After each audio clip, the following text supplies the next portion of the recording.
ang babaeng yan at ang bastardo sa tiyan niya ay sisira sa pangalan natin. Alisin mo siya. Para akong nilublob sa yelo. Ang boses ni Madam Imelda, malamig at matalim na parang talim ng punyal, ay halos hindi ko na nakilala. Tila biglang huminto ang pag-ikot ng mundo sa loob ng mansyon. Sa likod ng bahagyang nakabukas na pintuan ng aming silid tulugan, pinilit kong pigilan ang aking hininga. Narinig ko ang mahina, ngunit malinaw na pagtugon ni Leandro. I'll handle it, Mom. Business is business. Ang mga salitang iyon, business is business, ay tumagos sa aking dibdib. Ako, si Tala, ang kasintahan niya, ang muse ng kumpanya niya, ang nagdadala ng magiging anak niya, ay naging negosyo na lang pala, isang bagay na kailangan niyang ayusin. Sa aking mga kamay, hawak ko ang pinakamaliit na gawa ko. Isang pares ng tsinelas ng sanggol na yari sa pinong silk na nilagyan ko ng maliliit na borda ng bituin. Ito sana ang aking sorpresa kay Leandro mamayang gabi. Ang simpleng paraan ko ng pagbabalita na lalaki na ang aming munting pamilya. Hiniram ko pa ang estilo ng borda ng kanyang lola. Ang tanging bagay na alam kong mahal niya. Isang bagay na galing sa pag-ibig na ipinagpalit sa usapin ng pera at apelyido. Unti-unting nawalan ng pakiramdam ang aking mga daliri. Bumagsak ang tsinelas sa carpet, walang ingay. Ngunit sa loob ng aking dibdib, may nagkawasak na mas matindi pa sa pagbasag ng porselana. Nilunok ko ang bawat kirot, pinilit kong huwag maglabas ng kahit anong tunog. Tumingin ako sa aking mga kamay. Magaspang, may mga kalyo, mga bakas ng pagod sa pagtahiin ng libu-libong damit na nagdala ng yaman at karangalan sa pangalan ng Leandro. Ngunit ngayon, ang mga kamay na ito, ang pag-ibig na nagmula sa kanila, ay tinawag na panganib. Huminga ako ng malalim. Pinalitan ng sakit ng matinding galit. Hindi ako magtatago. Lumabas ako ng silid. May dignidad sa bawat hakbang habang humahampas sa akin ang matatalim na tingin ni Madam Imelda. Sige, magpaliwanag ka, Leandro. Tahimik kong wika. Ngunit ang tinig ko ay matigas. Hindi na ang tinig ng isang umiiyak na kasintahan. Hindi niya ako tinignan. Diretso siyang tumayo. Inilagay ang mga kamay niya sa kanyang bulsa. Walang emosyon, walang awa. Don't make this hard, Tala. Anya, inihagis niya sa ibabaw ng maliit na lamesa ang isang makapal na folder. You're fired! Corporate espionage! I have all the evidence here. Anong sinasabi mo? Hindi ko napigilan ang aking tinig. Kinuha ko ang folder, mga pekeng email, mga pinalitang dates sa mga sketch ko, lahat ng ito ay sinadya para magmukha akong isang magnanakaw. Ang sakit ay nagbigay daan sa pagkasuklam. Alam mong ako ang gumawa ng mga yan. Para sa'yo yan, Leandro. Pinaniwala kitang may lugar ka rito. I was wrong. Putol niya sa aking mga salita. Walang bahid ng pagsisisi ang kanyang mukha. Tanging pagkayamot lang sa pagkaantala ng kanyang schedule. Tingnan mo ang sarili mo, Tala. Tiyak na malaking kahihiyan ka lang sa akin. Hindi mo ako mapipilit sa ganitong paraan. Sa kanya kinuha sa bulsa ng coat niya ang isang stack ng pera. Libo-libo. Hindi niya ito inabot. Inihagis niya ito nang walang pag-iingat sa aking mukha. Lumipad ang mga papel. Ang ilan ay kumalat sa sahig. Take this and disappear. Use it for the child. Wag na wag ka nang magpapakita o sisiguraduhin kong hindi isisilang ang batang yan. Ang banta niya sa aking anak ay mas matindi pa sa anumang sakit na maaari niyang ipataw sa akin. Nag-init ang gilid ng aking mga mata, ngunit hindi ako umiyak. Tinitigan ko ang salansan ng salapi sa sahig. Ang halaga ng aking pag-ibig at kinabukasan. Tiningnan ko si Leandro. Tiningnan ko si Madam Imelda na nakangiti. Tagumpay sa kanyang mga mata. Hindi ko kailangan ang pera ninyo. Sabi ko, ang bawat salita ay parang nabubuo mula sa basag na salamin sa aking lalamunan. Iniwan ko ang pera at ang folder sa lamesa. Gagawin mo talaga yan sa akin, Leandro? Tanong ko. Ang huling eko ng pag-ibig ay lumabas mula sa aking mga labi. I've made my choice. Tugon niya. Tumawag si Madam Imelda sa mga gwardiya. Ang bigat ng dalawang lalaki ay tumama sa aking mga balikat. Hindi ko sila nilabanan. Ang lahat ng lakas ko ay umalis na. Hinila nila ako papalabas ng bahay at ang bawat hakbang ay nag-iiwan ng bakas ng luha sa aking mga mata. Nang makalabas ako ng bahay, sinalubong ako ng malakas na pagbagsak ng ulan. Nagpapahiwatig ng kanyang pagdating sa bubong. Ang mga butil ng ulan ay tumama sa aking mukha. Nakita ko ang mga gwardiya na ibinalibag ako sa kalsada. Puno ng awa ang langit. Pinilit kong tumayo. Ang pangunahing gate, ang daan patungo sa pag-ibig at pangarap ko, ay dahan-dahang nagsara sa aking likuran. Ang kaluskos ng mga gulong ng sasakyan na umaalis ay nagbigay ng hudyat sa pag-alis ni Leandro. Si Tala, basang-basa, napaluhod sa gilid ng kalsada. Hinawakan ko ang aking tiyan kung saan nagtatago ang aming anak, ang kaisa-isang huling alaala ng isang pag-ibig na walang halaga. Ang ilaw mula sa loob ng mansyon ay nagpakita ng isang eksena na puno ng pagdiriwang. Sa dinami-dami ng bagyo na sinuong ko para sa kanya, bakit ako pa ang naiwan sa ulan? Ang lamig ng ulan ay mas madaling tiisin kaysa sa bigat ng hiya at kawalan na dinala ko. Sa aking paglakad papalayo sa mansyon, kasabay ng bawat butil ng tubig na dumampi sa aking balat, ay ang pag-alis ng bawat pangarap na iningatan ko. Ang bawat hakbang ay parang isang paghila sa sarili ko palayo sa isang taong minahal ko at papalapit sa isang kinabukasan na walang kasiguruhan. Nang tumigil ang pag-ulan, ang hangin naman ang nanlamig. Alam kong hindi ako maaaring sumuko. Hindi ako tumawag ng taxi o naghahanap ng matutuluyan. Ang unang inisip ko ay maghanap ng trabaho. Ang tanging alam kong gawin, ang tahiin at magdisenyo, iyon ang tanging pag-asa ko. Sinubukan kong lapitan ng ilan sa mga pinagkatiwalaan ni Leandro na supplier ng tela at mga tagagawa ng damit. Mga pamilyar na mukha, mga taong dating nanginingitian ako at kinukuha ang sketch ko na parang ginto. Tala. Hindi ko alam kung paano katutulungan. Mahina at puno ng pag-iingat ang boses ng isang manager na dati kong kaibigan.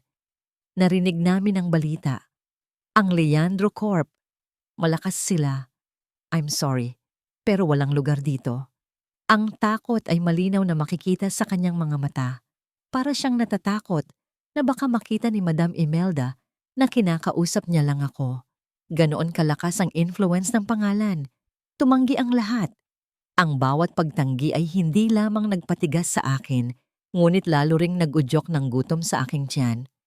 Ang huling pera ko ay nagamit ko sa pamasahe sa bus. Sa tanghali, ang init ng Maynila ay humalo sa aking pagod. At ang bigat ng bata ay lalong nagpahirap sa aking paghinga. Pagsapit ng gabi, napadpad ako sa ilalim ng isang malaking tulay. Ito ang pinagtataguan ng mga pinakamahihirap na tao sa lungsod, kung saan ang ingay ng mga sasakyan sa itaas ay nagiging isang malungkot na himig. Ang amoy ng alikabok, amag at sewer ay tumangay sa aking ilong. Naramdaman ko ang kahiyaan. Ako, si Tala, na dati naglalakad sa mga marble floor ng Leandro Mansion, ngayon ay nakikipag-agawan sa isang maliit na espasyo sa tabi ng isang poste. Hindi para sa sarili ko, kundi para sa kaligtasan ng aking anak. Dumating ang oras na hindi ko na kaya ang pagod, ang sakit sa aking balakang at ang panghihina ng katawan dahil sa gutom ay nagdulot ng panlalabo ng aking paningin. Naramdaman ko ang pagbagsak ng aking katawan sa matigas at malamig na lupa. Niyakap ko ang aking tiyan, pilit na inalis ang ingay ng kalye at ang pag-asa sa aking puso. Anak, huwag kang bibitiw. Hindi tayo mamamatay rito. Pabulong kong pangako. Isang anino ang lumapit sa akin. Natatakot ako. Baka isa na namang nanlalait o mas masahol pa, isang taong gustong kunin ang naiwan sa akin. Ineng, gising. Isang tinig na puno ng kabaitan. Pagdilat ko, nakita ko ang isang matandang lalaki. Ang kanyang muka ay puno ng kulubot at ang kanyang mga kamay ay may mga mantsa ng lumang langis at dumi. Si Mang Celso. May suot siyang lumang sando at may hawak siyang maliit na supot. Gutom ka, hindi ba? You look pale. Mahina niyang tanong. Agad siyang umupo sa aking tabi. Hindi nag-alangan o nag-iwas ng tingin. Hindi ako makasagot. Masyadong masakit ang lalamunan ko dahil sa pagpipigil ng luha. Inilabas niya mula sa supot ang kalahati ng isang pandesal. Ang amoy ng mainit na tinapay ay gumapang sa aking ilong. Matagal na akong hindi nakaramdam ng ganitong init. Inilahad niya sa akin. Kunin mo na. Mas kailangan ninyo yan ng anak mo. Alam kong may nilalabanan ka, pero hindi mo kailangang kalimutan na kumain. Ang simpleng kilos na yon ay sumira sa lahat ng pader na itinayo ko. Hindi ko na napigilan ang pagluha. Pumatak ang aking mga luha, hindi dahil sa sakit na idinulot ni Leandro o ni Imelda, kundi dahil sa labis na kabutihan ng isang estranghero. Ang pandesal na yon ay hindi lang pagkain. Ito ang pagmamano ng kaluluwa ko. Ito ang paalala na mayroon pang kabutihan sa mundo. Kahit na ang mga taong pinakamamahal mo ay tumalikod sa iyo.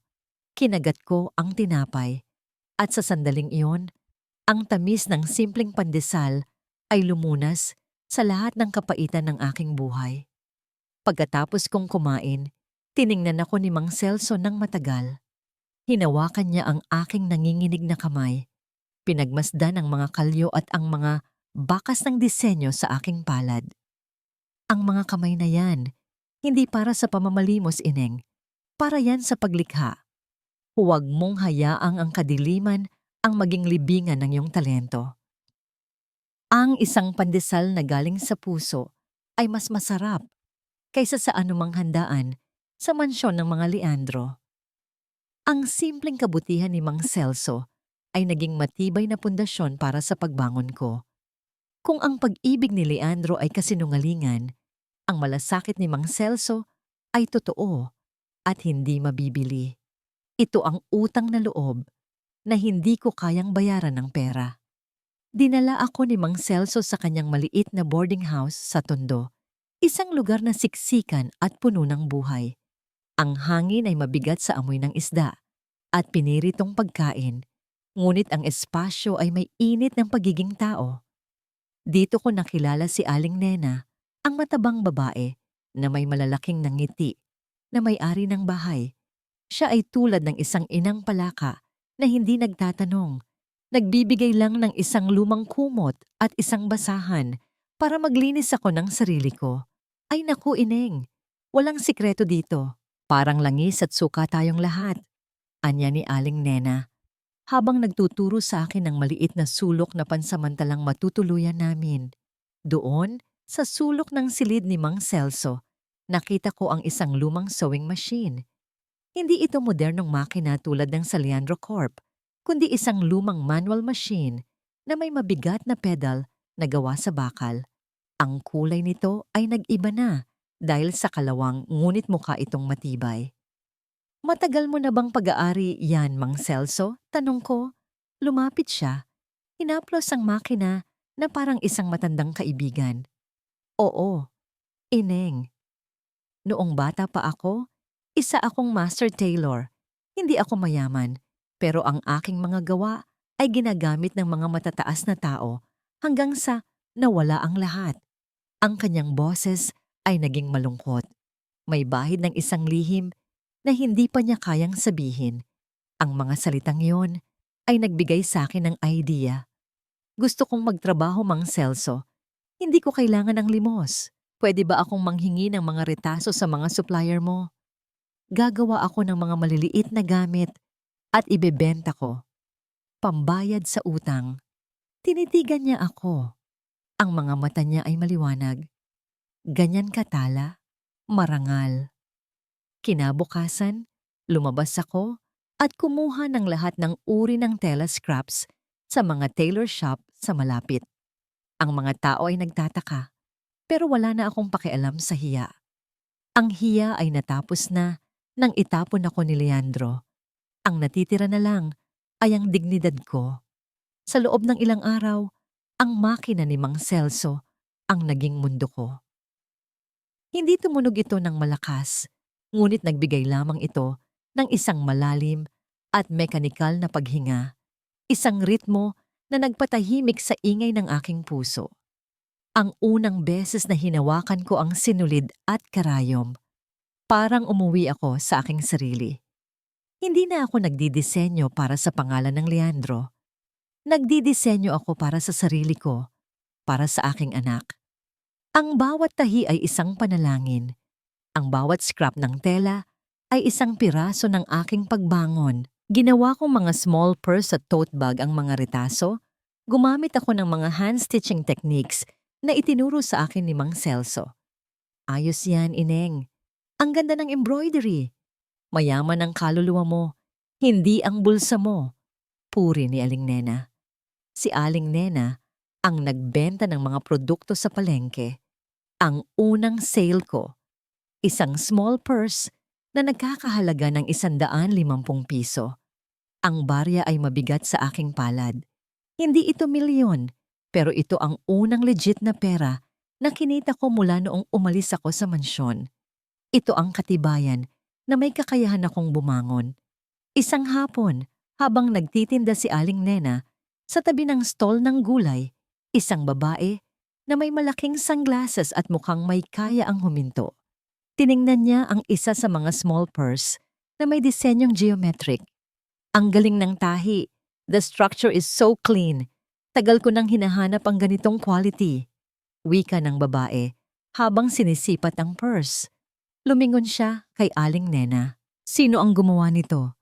Saan ka natutong gumawa nito? Parang gawa ng Leandro Corp, pero mas personal. Sa ilalim ng malaking salamin ng conference room ng Leandro Corp, makikita ang pagod sa mukha ni Leandro. Hindi na niya suot ang kanyang datit matapang na anyo. Ang kanyang damit ay walang bahid ng dumi. Ngunit ang kanyang kaluluwa ay parang gusgusing tela. Mr. Leandro, ang sales figures natin ay patuloy na bumababa. Ang latest collection natin ay tinawag na stale at uninspired ng mga critics. Sabi ng isa sa mga miyembro ng board na ang boses ay pununo ng pagkadismaya. Pinagmasdan ni Leandro ang mga graphs sa screen. Ang lahat ng sinabi nila ay totoo. Mula nang umalis si Tala, ang creative engine ng kumpanya ay huminto. Ang mga disenyo na ginagawa niya ngayon ay parang malaking kopya lang ng mga lumang work ni Tala, walang kaluluwa. Nagpumilit siyang isipin na ang mga nangyayari ay dahil lang sa market saturation, pero sa kaibuturan niya, alam niyang hindi iyon ang dahilan. Ang magic ay umalis kasama si Tala. Pagkatapos ng meeting, naglakad siya sa mansyon. Ang mga marble floor ay malamig sa kanyang mga paa. Ang bahay ay malawak at walang tao. Ang bawat silid ay parang isang museum, malinis at walang buhay. Huminto siya sa silid na dating tinutuluyan ni Tala. Ayon kay Madam Imelda, inutusan niya ang mga katulong na ayusin ito, pero alam ni Leandro na hindi ito hinawakan ng sinuman. Binuksan niya ang closet. Nakita niya ang isang plain white shirt na madalas suotin ni Tala habang nagtatrabaho. Amoy siya. Isang mahinang amoy ng fabric softener na may halong scent ng sketching paper at coffee. Hindi ang mamahaling perfume na inaasahan sa isang babae na associate niya. Ngunit ito, ang amoy na nagpapaalala sa kanya ng mga gabing tahimik. Silang nagtatrabaho, magkatabi, nagtutulungan. Ang mga alaala ay parang isang sakit na biglang sumulpot sa kanyang lalamunan. Dinala niya ang sarili niya sa minibar. Uminom siya ng whiskey. Ang init nito ay kumalat sa kanyang katawan. Ngunit hindi nito natunaw ang yelo sa kanyang puso. Ang imahe ni Tala, nakaluhod sa ulan, at ang malaking gate na nagsara sa kanya ay paulit-ulit na bumabalik sa kanyang isip. I've made the right choice. Para ito sa kinabukasan ko. Para ito sa kumpanya. Paulit-ulit niyang sinasabi sa sarili. Ngunit ang salitang bastardo ni Imelda ay umalingaw-ngaw sa kanyang isip. Hindi niya pa nakikita ang bata, ang kanyang anak. Dumating si Madam Imelda. Ang kanyang silk robe ay parang armor. Tiningnan niya si Leandro na may pagkayamot. Leandro, tigilan mo na ang pag-inom. She was a nobody. She was a mistake. 1 taon na ang nakalipas. We are Leandros. Kailangan mong maging matatag. Ma'am, hindi ka ba talaga nag-aalala kahit kaunti man lang? Tanong niya. Sa ano? Sa isang babaeng nagtaksil sa atin para sa pera? Hindi. Ang nag-aalala lang ako ay ang kumpanya. Focus on the company. Pag-alis ni Imelda, napansin ni Leandro ang isang lumang notebook na nakaipit sa ilalim ng unan. Sketchpad ni Tala. Dahan-dahan niya itong binuklat. Sa gitna, may isang sketch ng wedding gown. Hindi ito ang tradisyonal na mamahaling damit, kundi isang simpleng design na may magagandang detalye, may borda ng bituin sa ilalim. Sa gilid may maliit na sulat, para sa ating dalawa. Ang sakit. Ang kirot ng panandaliang pagsisisi ay hindi nagtagal dahil may mas malaking problema ang sumalubong sa kanya. Kinuha niya ang phone at nakita ang breaking news tungkol sa fashion. Sir, kailangan mong makita ito. Ang rival company na Starlight Design ay naglabas ng isang new collection. Sabi ng kanyang assistant sa phone. Binuksan niya ang link. Mga litrato ng mga damit na simple, ngunit may malalim na storytelling. Recycled materials, may hand stitching, at may kakaibang ethnic flair. Ang bawat piece ay may kaluluwa. Bigla siyang natigilan nang makita niya ang signature embroidery na may bituin. Ang estilo, ang passion, ang mastery. Ito ang disenyo ni Tala. Ito ang soul na nawawala sa kaniyang kumpanya. This can't be? Bulong niya sa sarili habang pinipigilan ang paghila ng kanyang hininga. Tiningnan niya ang mga imahe ng paulit-ulit. Masyadong malinaw, masyadong pamilyar. Ito ay disenyo ni Tala. Ngunit ang logo ng kumpanya ay Starlight, hindi Leandro. Sa maliit na sulok ng aming boarding house, kung saan ang ingay ng mga naglalarong bata ay humahalo sa boses ni Aling Nena na nagbebenta ng gulay. Doon ko itinatag ang aking bagong mundo. Ang makina ni Mang Celso ay naging aming sandata. Ang pangalan nito ay Bituy. Bituy, ang tawag sa mga bituin sa kalangitan. Mula sa putik ng tondo, sisikat ako. Iyon ang sumpa ko. Ang maliit na espasyo ay ginawa kong workshop. Unti-unti, dahil sa malaking tulong ni Aling Nena at ang pagtuturo ni Mang Celso sa akin ng old school techniques na hindi ko natutunan sa fashion school, nagkaroon kami ng mga tagumpay. Hindi lang ako ang gumagawa. Tinipon ko ang mga ina sa komunidad, mga babae na may parehong kwento ng pag-iisa at pakikibaka. Tinuruan ko silang tahiin ang mga scrap ng tela, ang mga retaso na itinuturing ng iba na basura, at ginawa namin itong sining. Ang bawat patchwork ay isang kwento. Ang bawat tahi ay isang pag-asa. Ang tunay na turning point ng aking buhay ay dumating 7 buwan matapos akong itaboy. Isinilang ko ang aming anak, isang babae na malakas at may matitingkad na mata. Tiningnan ko siya at biglang nawala ang lahat ng sakit.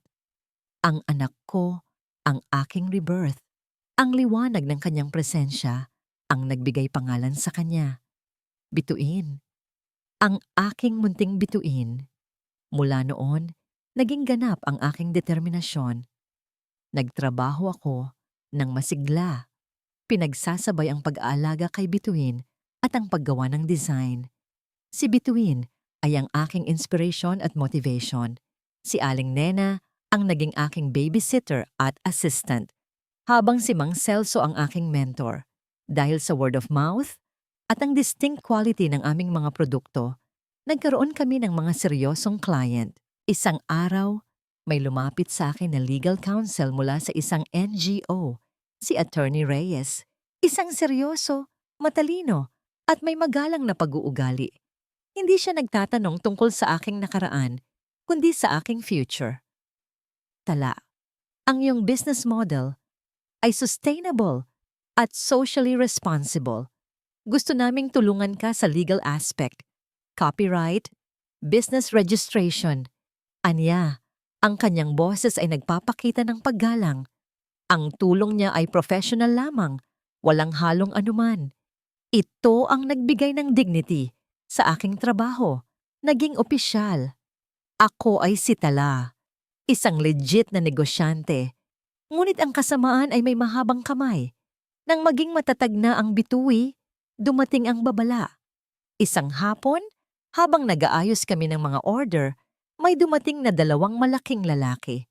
Hindi sila taga rito. Ang kanilang mga mata ay masama. Huwag kayong mag-e-expand, ate. Malapit na kayong lumampas sa boundary ninyo, sabi ng isa na may mapanganib ng ngiti. Pagkatapos ng babala, sinimulan nila ang pagwawasak. Ang mga shelves na gawa sa kahoy ay nagbagsakan. Ang mga kahon ng tela ay kumalat sa sahig. Ang mga customers ay nagsitakbuhan. Nagyelo ang aking dugo. Nararamdaman ko ang takot na gumapang sa aking katawan. Alam ko kung sino ang nagpadala sa kanila. Ang pamilyar na amoy ng kapangyarihan ni Imelda ay umabot hanggang sa akin. Niyakap ako ni Aling Nena. Ang kanyang katawan ay nanginginig. Si Mang Celso ay tumayo sa harapan ko, ngunit siya ay matanda na. Sa sandaling iyon, hindi ako umiyak o nagtanong ng bakit. Ang aking dugo ay naging apoy. Ang takot ay pinalitan ng isang hindi matinag na determination. Tiningnan ko ang aking anak, si Bituin, na pinilit na pinatatahimik ni Aling Nena. Siya ang aking center. Kinuha ko ang isang maliit na piraso ng scrap na tela sa lupa. Ang embroidery na bituin ay medyo nasira. Tiningnan ko ang mga kababaihan na umaasa sa akin. Hindi nila kayang sirain ang kaya nating buuin, mga ate. Hindi nila makukuha ang ating soul, mariin kong sabi. Ang aking tinig ay matatag. Itatayo natin ulit ito. Ngayon, magsisimula tayo ulit. Let's go! Ang pangyayari sa workshop ay nag-iwan ng sugat, hindi lamang sa aming mga kasangkapan, kundi sa aming mga puso. Ang mga kababaihan ay natakot. Ang ilang mga client ay nagkansela ng kanilang mga order, natatakot na baka madamay sila sa gulo. Ate, baka tama na. Baka totoo ngang hindi tayo para sa ganoong kalaking business. Mahinang sabi ng isa sa mga kasamahan ko. Naramdaman ko ang paghila ng aking puso. Si Imelda ay hindi lang malakas, siya ay masama. Alam niyang hindi niya ako mapipigilan sa batas, kaya gumamit siya ng sabotahe at fear tactics. No, matigas kong sagot. Kung nagtatago tayo, panalo na siya. Ang kumpanya niya ay naghihingalo. Kaya niya tayo sinisira. Natatakot siya sa soul na ibinibigay natin sa mga design natin. Pinatawag ko si Attorney Reyes. Ipinaliwanag niya na kung walang solid evidence o winesi, wala kaming magagawa sa mga nanakot. Tala, kailangan mo ng proof na you're not a threat, pero you're a legitimate player. Payo niya. Kailangan mong lumabas sa underground. Maghanap ka ng big break. Ang mga salita ni Attorney Reyes ay nag-udyok sa akin. Sa kabila ng mga utang at kaba, hindi ako maaring magtago.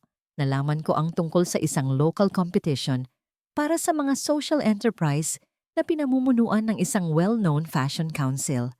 Ang panalo ay may kasamang grant at major exposure. Nag-isip ako, ito ang aming huling pag-asa.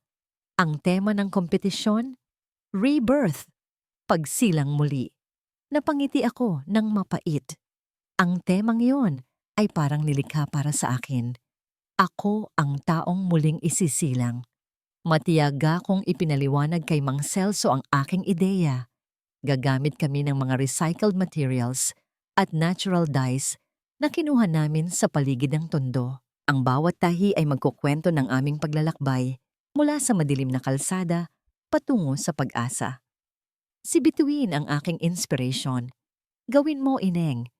Ang totoong disenyo ay hindi lang sa fabric, nasa story.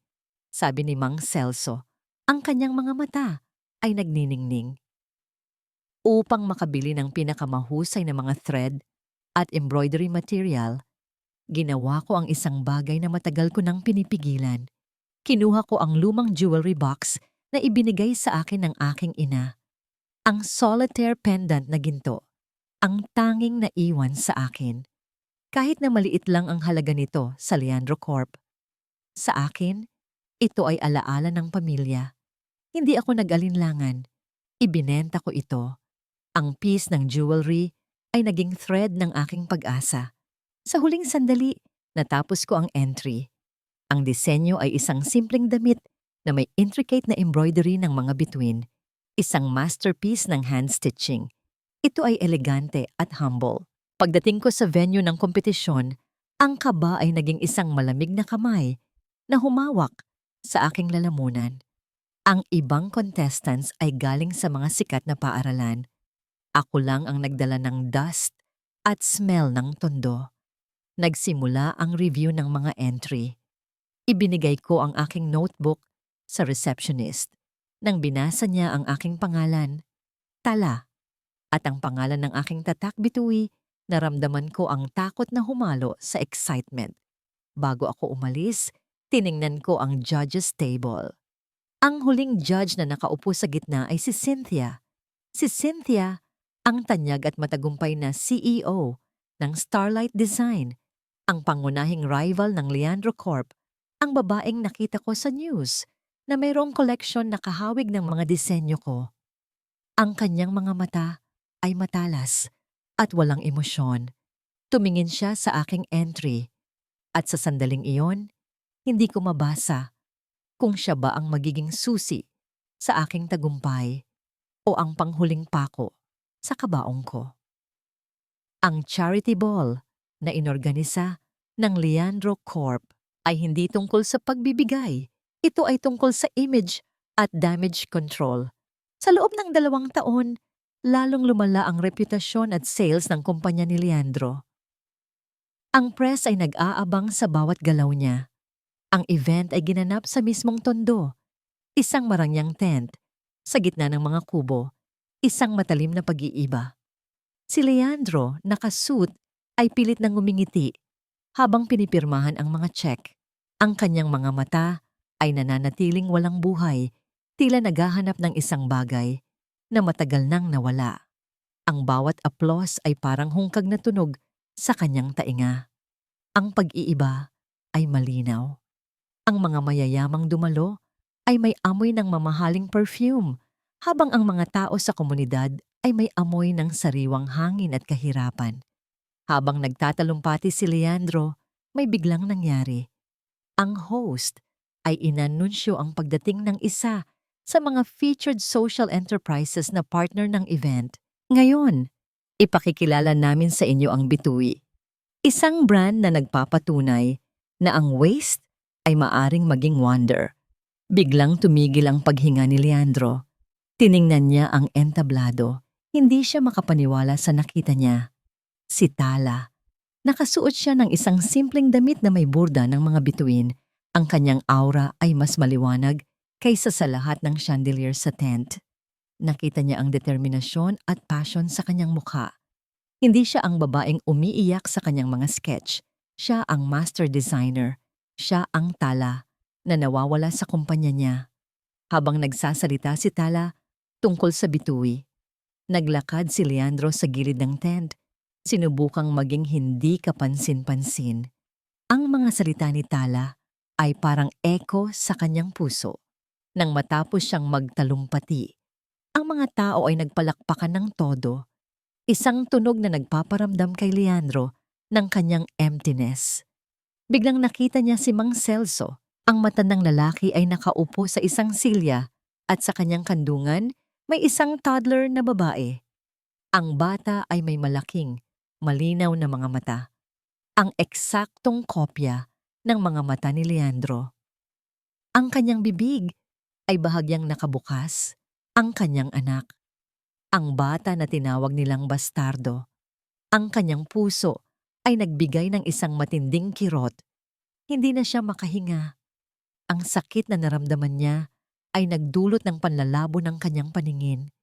Lumapit siya kay Mang Celso.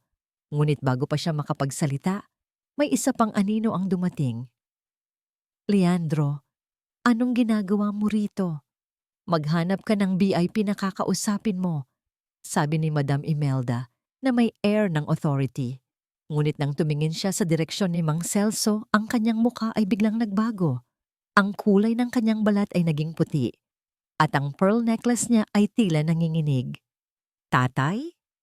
Hindi makapaniwala ang kanyang boses. Mang Celso na may mahinahong muka ay tumingin sa kanya. Imelda, anak. Ang pagkilala ni Imelda sa matandang lalaki. Ang salitang tatay. Ang pagkasuklam ni Imelda sa kahirapan. Ang lahat ng mga bagay ay nag-ugnay sa utak ni Leandro. Ang kwento ni Imelda tungkol sa kanyang elite bloodline ay isang kasinungalingan. Ang kanyang ama ay si Mang Celso, isang simpleng tailor sa Tondo. Kaya niya kinasusuklaman si Tala. Si Tala ay isang reminder ng kanyang pinagdaanan. Hindi na siya huminga. Lahat ng dumi, kasinungalingan, at betrayal ay lumabas. Ito ang totoo. Hindi siya tumalikod dahil sa business. Tumalikod siya dahil sa lies ng kanyang ina at ang kanyang sariling weakness. Tiningnan ni Leandro ang kanyang ina na may matinding galit. Ang kanyang boses ay parang isang bulong, puno ng panlalait. Lahat ng ito ay kasinungalingan, ang corporate espionage, ang threat sa bata, lahat. Dahil hiya ka sa sarili mong ama, ang biyahe pabalik sa mansyon ay naging katahimikan. Si Leandro, sa driver's seat ay nakatingin lang sa kalye. Si Imelda, sa tabi niya, ay puno ng galit. Hindi mo dapat pinagsasalitaan ang ina mo ng ganyan, Leandro. I did it for you. Para protektahan ang legacy ng pamilya. Matigas niyang sigaw. Legacy? Ang legacy mo ay kasinungalingan, Ma'am. Tinalikuran mo ang sarili mong ama. You fabricated evidence at tinapon mo ang anak ko at ang ina niya sa kalsada para lang hindi malaman na dukha ang pinanggalingan mo. Ang bawat salita ni Leandro ay nagpapakita ng kanyang disgust. Ipinagpalit mo ang comfort at dignity ko sa isang ilusyon. Hindi ako poverty. Ang anak ko ang tinawag mong bastardo. The child you threatened. Biglang pinihit ni Leandro ang steering wheel at huminto ang sasakyan sa gilid ng kalsada. Tiningnan niya ang kanyang ina at ang kanyang mga mata ay walang makitang awa. Kung ang ibig sabihin ng pagiging Leandro ay ang pagtapak sa sarili kong dugo, mas gugustuhin kong maging isang nobody. Anya, ang kanyang boses ay nanginginig. Binuksan niya ang pinto. Ibababa kita dito. Ma'am, I need to breathe. Ano ang ginagawa mo? Umuwi tayo. Sigaw ni Imelda. Hindi. Hindi na ako uuwi sa bahay na puno ng kasinungalingan. Iniwan ni Leandro ang kanyang ina sa tabi ng kalsada at pinatakbo ang sasakyan papalayo. Ang kanyang unang destinasyon, ang boarding house ni Tala. Nang makarating siya sa Tondo, naramdaman niya ang init ng komunidad. Ang amoy ng tuyo at fried rice ay humalo sa ingay ng mga nagtatawanan. Hindi ito ang coolness ng kanyang mansyon. Nakita niya ang bintana ng silid ni Tala at ang silweta ni Mang Celso na nagtuturo kay Bituin kung paano maglaro ng sungka. Dahan-dahan siyang kumatok. Nagbukas ng pinto si Tala. Ang kanyang mata ay walang luha. Ang kanyang mukha ay hindi nagpapakita ng emosyon. Hindi na siya ang babaeng umiiyak sa kanyang mga sketch. Siya ay isang matigas na babae. Leandro, bakit ka nandito? Ang kanyang boses ay flat, walang init. Tala, nalaman ko ang lahat. Ang lahat ng kasinungalingan ni Ma'am. I'm so sorry. Hindi ko alam na siya ang may kagagawa ng lahat. I was blind. Pagmamakaawa niya. Really, Leandro? Hindi mo alam? Tiningnan niya ako mula ulo hanggang paa. Ikaw ang nagtapon sa akin ng pera. Ikaw ang nagtanim ng false accusations. Ikaw ang pumili sa pangalan ng Leandro kaysa sa sarili mong anak. Hindi ko kailangan ang sorry mo. Kailangan ko ng respeto mo. Gusto kong mag-compensate. Gusto kong tulungan ka. Here. Anya, kinuha niya ang checkbook. Isusulat ko ang anumang halaga. Para sa'yo at sa anak natin. Pambayad sa lahat ng nawala sa'yo. Inangat ni Tala ang kanyang kamay. Ang kanyang mukha ay nagpakita ng isang mapanlait na ngiti. Hindi nabibili ng pera mo ang dignidad ko, Leandro. At lalong hindi nito mabubura ang ginawa mo. We are fine. Kami at si Bituin ay survivors. Lumingon siya sa loob. Nakita niya si Bituin na masayang tumakbo patungo kay Tala. Ang bata ay yumakap sa kanya. Hindi na siya nagtanong ng, paano ako makakabalik? Tanging, paano ako makakagawa ng tama? Wala na tayong pag-ibig, Leandro. That ship sailed. Pero may duties tayo sa ating anak. Kung gusto mong maging bahagi ng buhay niya, prove it. Hindi sa salita, kundi sa gawa. Not to me, but to her. Sinara ni Tala ang pinto ng marahan. Si Leandro ay naiwan sa labas, basang-basa, hindi sa ulan, kundi sa kanyang mga luha. Ang huling tingin niya sa loob ng bahay ay ang imahe ni Tala na nagtuturo kay Bituin na magmano kay Mang Celso. Ang araw ng anunsyo ng results ng Social Enterprise Design Competition ay dumating. Ang venue ay puno ng glamour at excitement. Sa likod ng stage, si Tala ay nanginginig. Hindi sa takot, kundi sa tension. Ang kanyang tanging entry, ang simpleng damit na may borda ng bituin na gawa sa mga recycled fabric, ay nakasabit, naghihintay ng judgment. Naku, Ineng, huminga ka ng malalim. Relax. Pabulong ni Aling Nena na siyang sumama sa kanya. Hindi ko alam, ate. Ang mga design nila ay mga masterpiece galing sa mga renowned fashion school, sagot ko. Ang kanila ay design. Ineng, ang sayo ay soul. Hindi mo ba naririnig ang pinagkukwentuhan nila? Sikat na ang bituin dahil sa story mo. Ang mga judges ay bumalik sa stage. Si Cynthia, ang CEO ng Starlight Design, ay lumitaw sa gitna. Ang kanyang mukha ay seryoso, walang bakas ng emosyon. Sa competition na ito, hinanap namin hindi lamang ang innovation sa disenyo, kundi pati na rin ang impact sa komunidad. We were looking for the true spirit of rebirth, sabi ni Cynthia. Ang kanyang tinig ay matalas. Nagsimula siyang magbigay ng mga comments sa mga finalists. Ang bawat comment ay professional at sharp. At ang nagwagi? Patuloy ni Cynthia. Huminto sandali. Tiningnan ang card na hawak niya. Ang nagwagi, na ang design ay nagpapakita ng resilience at unwavering hope sa gitna ng matinding kahirapan, ay bituin. Tumigil ang aking hininga. Nanalo ako. Ang mga tao sa audience ay nagpalakpakan. Lumabas si Tala sa stage. Ang kanyang mga mata ay punong-puno ng luha. Hindi ito ang luha ng kalungkutan, kundi ang luha ng tagumpay. Kinuha ni Cynthia ang aking kamay. Congratulations, Tala. Ang iyong skill ay world-class. Ang kwento mo ay inspiring. Pagkatapos, ginawa ni Cynthia ang isang bagay na hindi ko inaasahan. Gusto kong magbigay ng isang anunsyo. Mula ngayon, ang Starlight Design ay magiging partner ng Bitwi. We will give her a fund and we will help her expand her vision internationally. Ang mundong fashion ay kailangan ng isang soul na tulad ng kay Tala. Ang bigat ng grant at ang pagkilala ni Cynthia ay nagpatunay sa akin na ang aking halaga ay hindi nakasalalay sa pangalan ng Leandro. Niyakap ako ni Aling Nena at Mang Celso sa stage. Ang bituin mo, Tala, ay sisikat na, sabi ni Aling Nena. Sa likod ng venue, nakita ko si Leandro. Nakaupo siya sa huling silya, nag-iisa. Ang kanyang suit ay tila too heavy para sa kanya. Hindi siya pumalakpak, ngunit ang kanyang mga mata ay nanatiling nakatitig sa akin. Ang kanyang tingin ay isang halo ng pain, regret, at unmistakable admiration. Siya ay masaya para sa akin. Ngunit alam niya na ang tagumpay na yon ay isang wall na naghihiwalay sa amin. Ang aking tagumpay ay ang kanyang tragedy. Sa sandaling iyon, may isang anino na lumitaw. Si Imelda, nakasuot siya ng isang mamahaling dress. Ang kanyang muka ay puno ng galit. Enjoy your moment, Tala. I'm not done yet.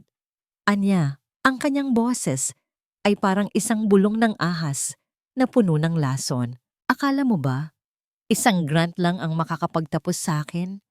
I'll take everything from you. Ang kagalakan ng tagumpay ay panandalian lamang.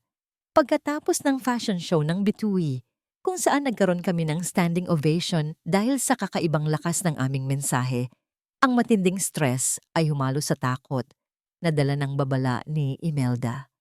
Hindi pa tapos ang laban. Sa araw na dapat ay sisimulan namin ang contract signing kasama si Cynthia, may dumating na balita. Si Mang Celso, ang aming sandigan, ay naaksidente. Hindi isang malaking aksidente, ngunit sapat na upang kailanganin niya ang agarang pagpapagamot. Ang kanyang edad at ang bigat ng balita ay nagdulot ng matinding pinsala. Ang balita ay parang isang bagay na pinlano. Si Mang Celso ay nasa ospital at kasabay nito, nagkaroon ng kakaibang pangyayari sa aming workshop sa Tondo. Ang mga inventory na itatampok sa aming launching line, ang mga garments na pinaghirapan namin sa loob ng 2 linggo, ay nawawala. Nang dumating ako sa lugar, ang mga aparador ay walang laman. Ang mga dress na gawa sa mga pinagtagpi-tagping tela, ang mga sample na may natural dyes, lahat ay nawala na parang bula. Ang mga taong tumutulong sa amin ay umiiyak. Wala na, ate. Walang bakas. Ang mga lalaki ay mabilis, sabi ni Aling Nena. Ang kanyang mukha ay nagpapakita ng matinding lungkot.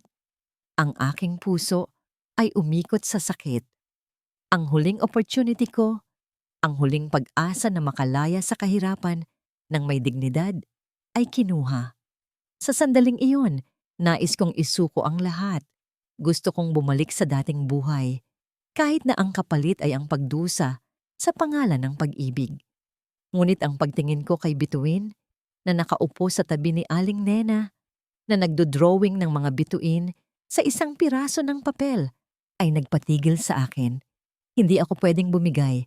Para kanino pa ako lalaban kung susuko ako ngayon? Bigla, isang tao ang lumitaw sa pintuan ng aming workshop. Si Leandro. Hindi na siya nakasuot. Nakasuot siya ng simpleng polo at maong, mukhang pagod at malungkot. Tala, I know it was my mother. Ang kanyang boses ay may bigat. I tracked ang mga sasakyan. I have the evidence na siya ang nag-utos ng lahat ng ito. Hindi niya matanggap na ang legacy niya ay masisira ng isang tagalabas. At ngayon? Ano ngayon, Leandro? Ibigay mo sa akin ang evidence mo at magiging masaya na ako? Uuwi ba ako sa mansyon dahil sabi mo lang? Ang aking tinig ay puno ng bitterness. Hindi siya sumagot. Tumingin siya sa akin ng may sakit. Ito ang paraan ko para patunayan ang sarili ko. Hindi ko hihingi ng pagmamahal mo. Ibibigay ko lang ang proof para hindi na maapektuhan ang company mo. This is for Bituin. Ang kanyang sinseridad ay nakita ko. Ngunit hindi na iyon sapat. Pumunta ka na. Mahina akong wika. Wala na akong pakialam sa Leandro Corp.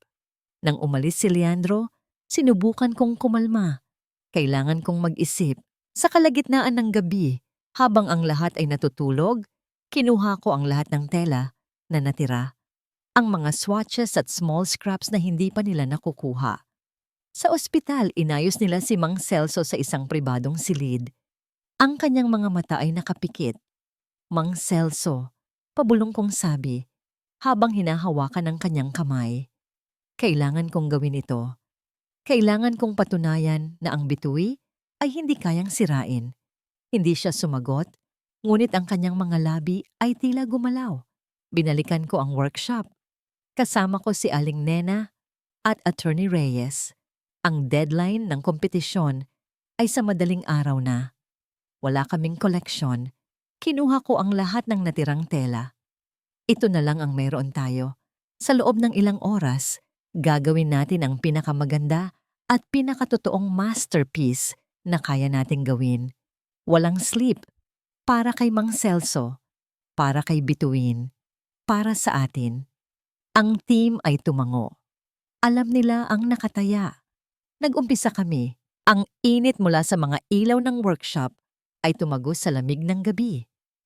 Ang mga oras ay tila huminto. Ang loob ng maliit na workshop ay nagningning sa ilalim ng mga desk lamp at mga nakasabit na bumbilya. Ang mga babae ay nagtatrabaho ng may determinasyon. Ang bawat tahi ay may lakas ng paghihiganti. Kami ay hindi na nag-uusap tungkol sa sales o design trends. Kami ay nag-uusap tungkol sa survival at pride. Attorney Reyes, handa na ba ang mga files na nakuha mo? Tanong ko. Ang aking mga mata ay nanlalaki dahil sa pagpupuyat. Ngunit ang aking diwa ay lalong naging matalas. Si Attorney Reyes, na nakaupo sa isang sulok, ay nakakabit sa kanyang laptop. Handa na, Tala. Ang transaction records na galing sa security guard na binayaran ni Leandro ay nagpapatunay na si Imelda ang nag-utos ng theft at ang evidence tungkol sa corporate espionage ay gawa-gawa lang. Ang mga salita niya ay nagbigay sa amin ng bagong lakas. Dumating ang oras ng pagtatanghal. Ang venue ay napuno. Ang mga tao ay nagtataka kung bakit ang Bituin ay wala pa sa oras. Si Cynthia, ang host, ay humihingi ng pagpapaliban, ngunit alam kong hindi na kami makakahingi ng isa pang minuto. Aling Nena, Mang Celso, tawag ko sa kanila. Ang dalawa ay nakasuot ng simple yet elegant na damit na kami mismo ang nagtahi kagabi. Ginamitan ng pinakamagandang scraps na natira. Huwag kayong mag-alala. Ito ang ating victory walk, sabi ko. Sa wakas, lumabas ako sa entablado. Walang mamahaling lights o music tulad ng dati. Ang aming mga modelo, mga kapitbahay namin sa Tondo, ay naglakad sa catwalk na gawa sa mga improvised planks. Ang aming mga disenyo ay hindi perpekto, ngunit sila ay authentic. Ang bawat piraso ay isang pagpapakita ng mga pilat, ng mga pinagdaanan, ngunit ito ay fashionable at puno ng beauty. Kinwento ko ang aming pagtatrabaho sa loob ng 12 oras. Ang bawat tahi ay isang sakripisyo. Ito ang aming rebirth. Wika ko sa microphone. Ito ang aming buhay. Matapos itong sirain ng mga taong nag-iisip na ang value ng tao ay nasusukat sa bloodline o wealth. Ang buong audience ay napatulala. Hindi sila nagpalakpakan. Sila ay nananahimik, pinoproseso ang raw emotions sa entablado. Sa gitna ng katahimikan, napansin ko sa VIP section si Imelda. Nakaupo siya, namumutla, ngunit meron pa ring defiance sa kanyang mga mata. Kasabay nito, may dumating sa kabilang dulo ng entablado. Si Leandro. Hawak niya ang mga folder na galing kay Attorney Reyes. Naglakad siya diretso sa gitna, sa tabi ko. Ang mga tao ay nagbulungan, nag-aabang kung mag-aaway kami. Tumayo si Leandro. Tumingin siya sa audience, pagkatapos ay sa kanyang ina. I want to make a public statement, mahinaw niyang sabi. Ang kanyang boses ay nanginginig. Ang lahat ng kasinungalingan na narinig ninyo tungkol kay Tala, ang espionage, ang slander, ay gawa-gawa ng aking ina, si Imelda Leandro. Tinuro niya ang mga dokumento. Ang mga proofs na ito ay nagpapatunay na siya ang nagplano ng lahat, pati na rin ang pagpapatalsik kay Tala noong siya ay nagdadalang tao. At ang pinakamalaking kasinungalingan ay ang kanyang pinagmulan. Ang kanyang ama ay nandyan, si Mang Celso. Ang shock ay kumalat sa buong venue. Si Imelda ay namutla. Ang kanyang mask ng pagiging aristocrat ay tuluyang nabasag. Sa puntong yun, naglakad si Leandro papunta sa gilid ng entablado kung saan nakaupo si Bituin na niyayakap ni Aling Nena. Lumapit siya at lumuhod, hindi sa akin, kundi sa kanyang anak. Bituin, ang kanyang boses ay naglaho sa pagmamakaawa. Ako ang iyong ama. Ako ang nagkamali. I abandoned you. Patawarin mo ako. Nagsimulang magdilim ang mga ilaw ng venue. Isang malaking screen ang nag-flash ng breaking news tungkol sa pag-aresto kay Imelda. Naglakad si Leandro patungo sa akin. Hindi siya humingi ng pag-ibig. Tumingin siya sa aking mga mata na ngayon ay tuyo na. Wala na akong kahit ano, Tala. Nawala na ang kumpanya ko. Pero bago ako umalis, pinirmahan ko ang lahat ng rights sa bituin sa'yo. At ginamit ko ang lahat ng natitira kong connections para i-expose ang mga ginawa ng nanay ko. This is my atonement. Huminga siya ng malalim. Ang huling bagay na ginawa niya ay isang kilos na hindi ko inaasahan. Hinawakan niya ang aking kamay. Hindi bilang isang kasintahan, kundi bilang isang taong nagpapakita ng ganap na paggalang, at pagkatapos ay dahan-dahang bumaba ang kanyang ulo. Isang malalim na pagyuko, isang simbolo ng utter submission sa tama. Lumipas ang 3 taon.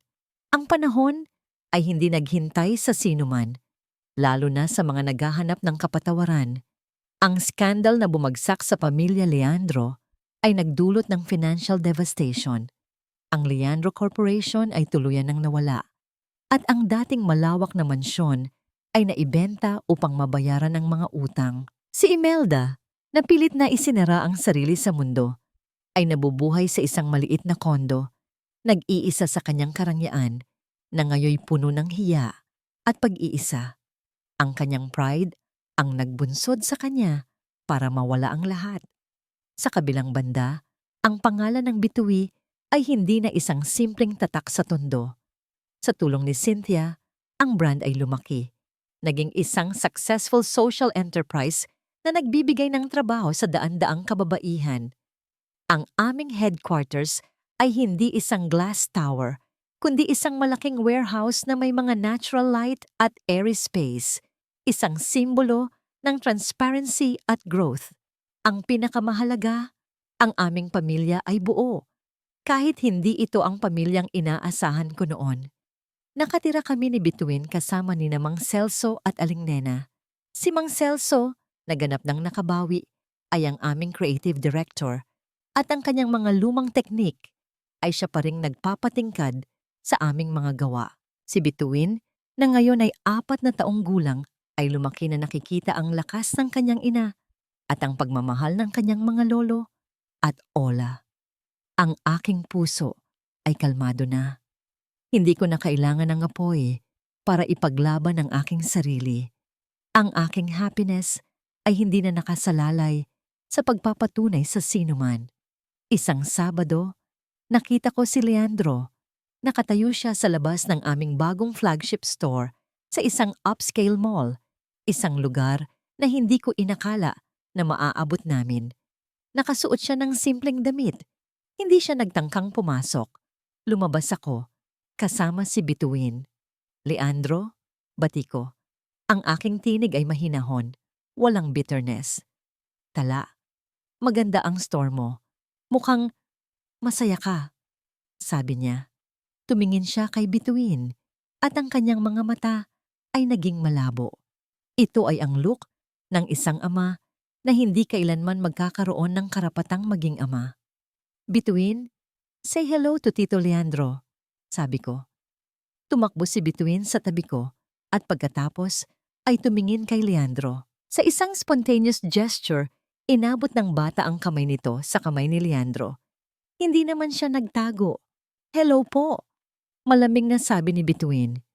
Ang kamay ni Leandro ay nanginginig ng bahagya habang hinawakan niya ang malambot na kamay ng bata. Kinabukasan niya, siya ay isang ama. Hello, Bituin. Halos hindi marinig niyang sagot. Tumingin siya sa akin. I followed your advice. Sinubukan kong magtrabaho ng marangal. Nagsimula ako sa maliit.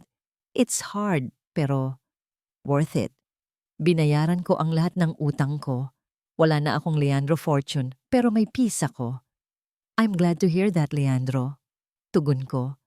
Ang pagpapatawad ay hindi kailangang ibigay sa iyo ng ibang tao. Kailangan mo itong ibigay sa sarili mo. Tiningnan ko ang paligid, ang aming tindahan, ang aking anak, na masayang nakatingin sa kanya. Ang aking mga, I'm glad to hear that, Leandro. Tugon ko. Ang pagpapatawad ay hindi kailangang ibigay sa iyo ng ibang tao. Kailangan mo itong ibigay sa sarili mo. Tiningnan ko ang paligid, ang aming tindahan, ang aking anak, na masayang nakatingin sa kanya, ang aking mga kasamahan, na masigasig, na nag-aayos ng mga display. I'm happy for you, Tala. Truly. Alam kong hindi na ako kabilang sa world na ito. Ngunit, bilang ama, gusto kong makasama si Bituin tuwing Sabado. Handa akong maging spectator sa buhay niya, basta't payagan mo ako. Ngumiti ako. Isang ngiti na puno ng kapayapaan, hindi ng pagmamahal. That is your right, Leandro. Wala akong karapatang ipagkait sa kanya ang isang ama na handang magbago.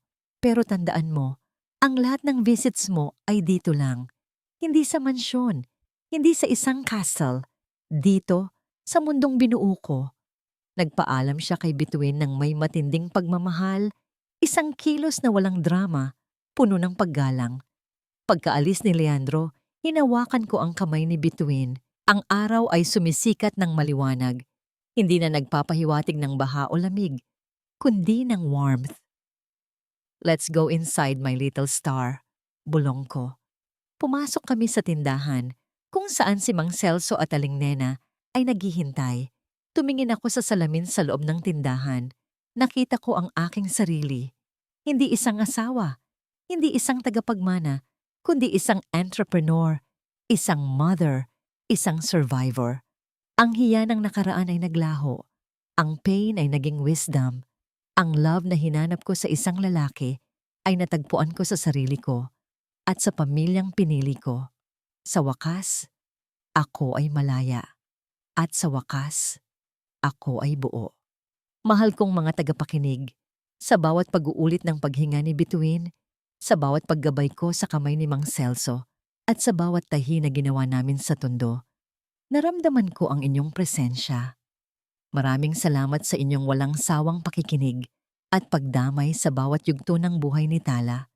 Hindi ito magiging kwento kung wala ang inyong pag-asa at inyong pag-iyak para sa amin. Hindi madaling isulat ang mga bahaging iyon. Ang isipin si Tala na nag-iisa sa gitna ng malakas na ulan, dala ang bigat ng isang buhay sa kanyang sinapupunan, ay nagdulot ng matinding kirot sa aking sariling dibdib. Para bang ang aking mga daliri ay nanginginig habang sinusulat ang bawat salita ng pagtataksil. Ngunit ang bawat luha na ipinainom ko kay Tala ay ginamit ko upang patibay ng ink ng kanyang pagbangon. Ang kwentong ito ay hindi lamang katang-isip. Ito ay isang pag-aalay sa lahat ng inang Pilipino na nagtitiis, nagtatago ng kanilang talino, at isinasakripisyo ang kanilang sariling pangarap para sa kanilang pamilya. Tandaan ninyo, ang isang spark ng pag-asa, kahit kasing liit lang ng isang scraps ng tela, ay kayang magbigay liwanag sa pinakamadilim na gabi. Ang tunay na kalayaan ay hindi pagbabalik sa mansyon. Ito ay ang pagtatayo ng sarili mong palasyo, gamit ang sarili mong mga kamay. Ngayon, pagkatapos ng lahat ng paghihirap, ng mga paninira, at ng pagkawasak, isang tanong ang naiwan sa hangin para sa inyong lahat. Pagkatapos makita ang lahat ng pagdurusa at ang katotohanang si Leandro ay sumuko sa kanyang sariling ambisyon at kasinungalingan, ikaw ba? Kaya mo ring patawarin ang taong nagkasala sa'yo ng ganoon kalalim? O sapat na ang iyong sariling kaligayahan at tagumpay? Hayaan ninyong maging inspirasyon ang Bituy sa inyong sariling buhay. Huwag matakot na magsimula muli.